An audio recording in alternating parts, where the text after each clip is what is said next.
guys, welcome to my channel if you're new, and welcome back if you're not. For 334 days of the year, I am the biggest chicken. I'm like 10,000% anti-creepy things. But for 1 month, and 1 month only, I get really hyped for spooky season. So, in honor of Halloween, I decided to paint one of the Yard Milkshake Bar's spooky flavors. If you've watched my last couple of videos, you know that I've developed a bit of an obsession with painting food. There are so many textures to explore. Ice cream is very literally my soulmate, so I knew I had to take a shot at painting it. I'll go into more detail later on about how I went about painting this piece, but first I want to talk a little bit about some of my favorite spooky things. Like I said earlier, I am a huge chicken, and scary movies are not my thing. But there is one scary movie that I can't help but love, and that's The Conjuring. This movie is absolutely brilliant, and it helps that, spoiler alert, it has a happy ending. No matter how many times I watch it, I still jump at the scares. The cinematography is absolutely incredible, and I find myself loving the movie a little bit more each time I watch it. Another thing I love about spooky season is challenging myself to create a few darker pieces. I'm in a really cool trading card group on Instagram, shout out to ATC It Up with Friends, and each month we have a theme that we each create 3 cards for. We mail in those cards to Papkins, the group leader, and she takes care of swapping the cards and sending out 3 new ones to each participant. Spooky is always the theme for October, so it's always a challenge for me to step out of my comfort zone and create something a little bit darker. This year, I decided to create cards centered around the story of Baba Yaga.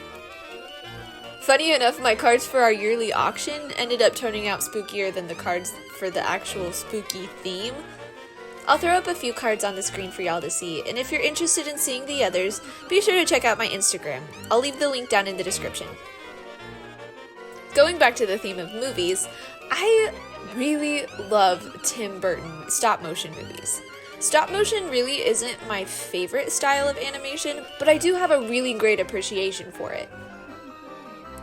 My favorite's definitely gotta be Nightmare Before Christmas, which is totally a Halloween movie and a Christmas movie, so it's a 2 for 1. I also really love The Corpse Bride, and I'm trying to get myself to watch Coraline, but we'll see how that goes. I don't think that's actually a Tim Burton movie, but I always kind of mentally group them together. The last thing I get pumped for spooky season is the fall festival that my church puts on. I absolutely love helping to plan out the event. We also make these really great apple nachos that are to die for. Pun totally intended. Alright, so let's get to the process for creating this piece.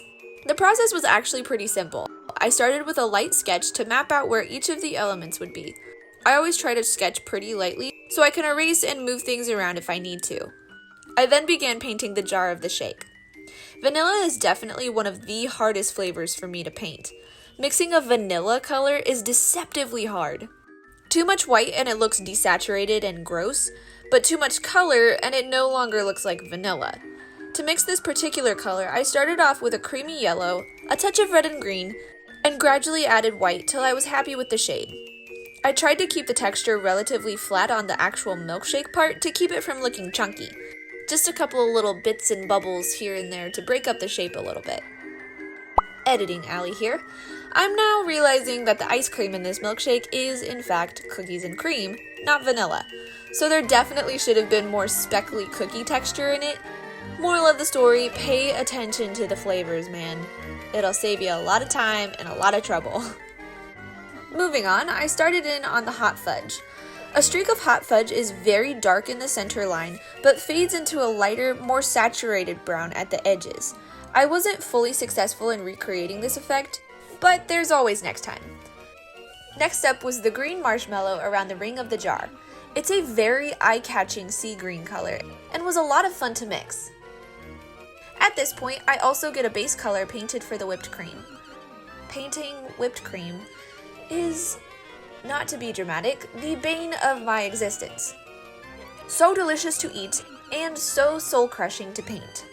Mixing the right color is hard enough as it is, but then trying to paint the swirly bits is thoroughly confusing to my brain. That being said, I'm actually pretty happy with how this turned out in the painting. Painting the cookie crumbles on the whipped cream and marshmallow was absolutely delightful. I especially like how it looks on the whipped cream. When painting crumbles like these, I try to think about how someone might sprinkle them on. They won't spread out evenly. Some will be more clustered together, and others will be out in no man's land on their own. One of the things I struggled with most in this piece was the gummy worms. I haven't yet figured out how to paint semi-transparent foods, but I do think I learned a bit in this one.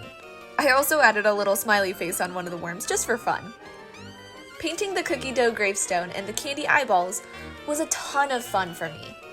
Another thing I struggled a bit with this piece was the lining and lettering on the jar. I tend to psych myself out with straighter lines and script, and this logo had both.